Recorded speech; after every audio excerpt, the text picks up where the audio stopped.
अनुपम जी, आप प्रशासक भी रहे हैं, बिहार के समस्याओं को जानते हैं, समझते हैं, बहुत नज़दीक रहे हैं बिहार के समस्याओं से। तो वो जो 3 चीज़ें अगर हम आपसे पूछें कि वो 3 चीज़ें आप अनुपम जी बताइए अपने अनुभव के आधार पर, जो यहाँ की मूल समस्या है और उसका समाधान क्या है, ये दोनों चीज़ें ये बिहार की जनता जानना चाहती है कि प्लस पार्टी अगर सत्ता में आती है तो वो 3 चीज़ें क्या होगी जो वो सबसे पहले करना चाहती है। जो पार्टी की प्रेसिडेंट हैं उन्होंने इस प्रश्न का बहुत ही सटीक जवाब दिया है। एक नारे के रूप में उन्होंने जरूर कहा है कि 3 मुद्दे जो हैं वो रोजगार हैं, रोजगार हैं और रोजगार हैं। तो मैं उसको पहले मुद्दे के रूप में ही रखना चाहूँगा। निश्चित रूप से जो वो कहती हैं कि अब गरीबी हटाओ की बात नहीं करनी है, अब अमीर बनाओ की बात होनी चाहिए। कब तक हम लोग ये बात करते रहेंगे कि गरीबी हटाओ?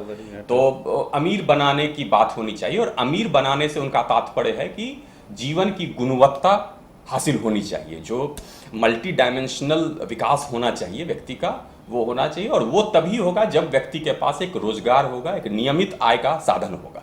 तो रोजगार, जॉब निश्चित रूप से पहला मुद्दा है, क्योंकि आपके पास जो युवाओं की जनसंख्या है वो सबसे ज़्यादा है, 65-70% है। तो आपके पास जो एक कहा जाता है इकोनॉमिक्स में कि डेमोग्राफिक डिविडेंड है। तो डेमोग्राफिक डिविडेंड जो है वो डेमोग्राफिक लाइबिलिटी के रूप में तब्दील हो जाएगा अगर आप उनके लिए बहुत मिलियंस ऑफ जॉब्स की व्यवस्था नहीं करेंगे। तो रोजगार निश्चित रूप से पहला मुद्दा है जो प्लूरल्स पार्टी का सर्वप्रमुख एजेंडा है।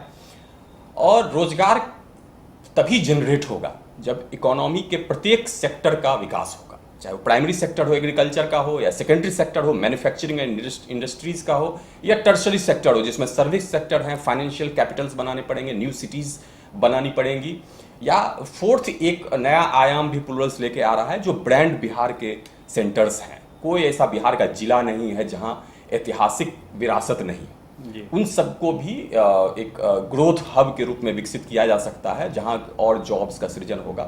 तो दूसरा मुद्दा है कि इन सभी सेक्टर में वर्ल्ड क्लास इंफ्रास्ट्रक्चर का विकास होना चाहिए। जो वर्ल्ड क्लास प्रोडक्शन स्टैंडर्ड है उसको प्राप्त किया जाना चाहिए। एग्रीकल्चर में जो प्रोडक्टिविटी है उसको 2 मीट्रिक टन पर हेक्टेयर से उसको at least 10 metric ton per hectare तक पहुंचाना चाहिए। इंडस्ट्री और मैन्युफैक्चरिंग में बिहार का कोई परफॉर्मेंस ही नहीं है, उसको बिल्कुल साउथ एशियन कंट्रीज के मॉडल पे उसका विकास करना चाहिए। मैन्युफैक्चरिंग हब्स बनाए जाने चाहिए। और जैसा मैंने टर्शरी सेक्टर के लिए कहा कि सर्विस सेक्टर भी तभी विकसित होगा जब आपके पास ग्रेट सिटीज होंगे। उसके लिए प्लूरल्स के पास स्पष्ट प्लान है कि न्यू सिटीज का निर्माण किया जाए।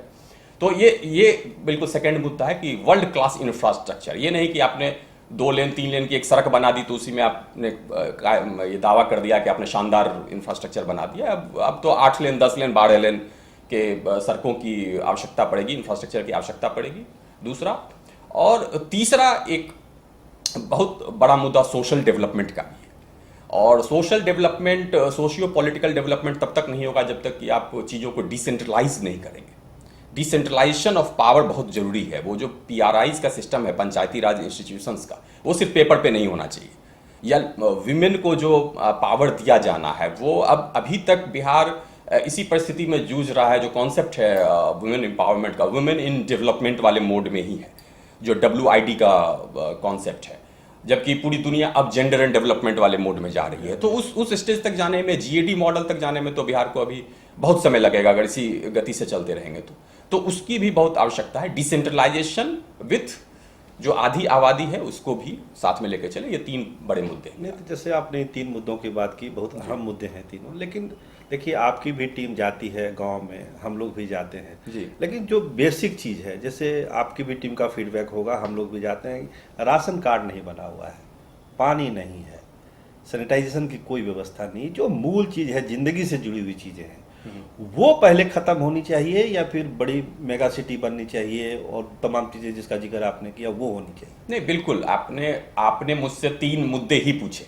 जी कि 3 प्रायोरिटी के मुद्दे क्या हों। जी। और इसलिए उसमें मैंने 3 अहम मुद्दे आपको गिनाए। जो बात आप कह रहे हैं ये बहुत ही दुर्भाग्यपूर्ण स्थिति है हमारे देश में, हमारे राज्य में, कि जो बिल्कुल बुनियादी सुविधाएं हैं जो सरकार को तो बिल्कुल आते ही कर देना चाहिए, क्योंकि आप जनता के पैसे से ही आप सरकार चला रहे हो। जी। एक बहुत भारी अनैतिकता की स्थिति भी है जी जी। कि रहने के लिए आपके गरीबों के पास आवास नहीं है, नहीं है। बुनियादी सुविधाएं नहीं है, और आप यहाँ पर एमएलए एमएलसीज और मंत्रियों के लिए बड़े बड़े बंगले बना रहे हैं। जी जी। मतलब हमारी पार्टी के प्रेसिडेंट ने भी कहा एक बार कि भाई रात में नींद कैसे आती है। जी हाँ। आपके जो बड़े बड़े बंगले हैं उनके पीछे ही शहरी गरीब स्लम्स में रह रहे हैं। तो ये सब बातों को मैंने 3 प्रायोरिटी लिस्ट में इसलिए मेंशन नहीं किया कि ये तो करना ही है, जी जी। ये तो नॉन निगोशिएबल है, कि ये तो अगर आपकी ब्यूरोक्रेसी जो है वो आप प्रभावी है, जी जी। इसलिए आप उनसे सही काम नहीं ले पा रहे हैं। आपको तो सबसे पहले ये बुनियादी चीजें तो बिल्कुल कर देनी पड़ेगी, लेकिन उन्हीं बुनियादी चीजों के आधार पर आप लोगों को इकोनॉमिकली या इमोशनली ब्लैकमेल करना बंद कीजिए। ये जुमले अब नहीं चलेंगे कि आएंगे तो राशन कार्ड तो बनवाना ही है, तो मिनिमम है। अब तो रोजगार दीजिए, अब लोगों का पॉकेट भारी कीजिए, अब लोगों को अमीर बनाइए, ताकि हम दूसरे राज्यों या दूसरे देशों के बराबरी खड़े हो सके। वो तो करना ही है।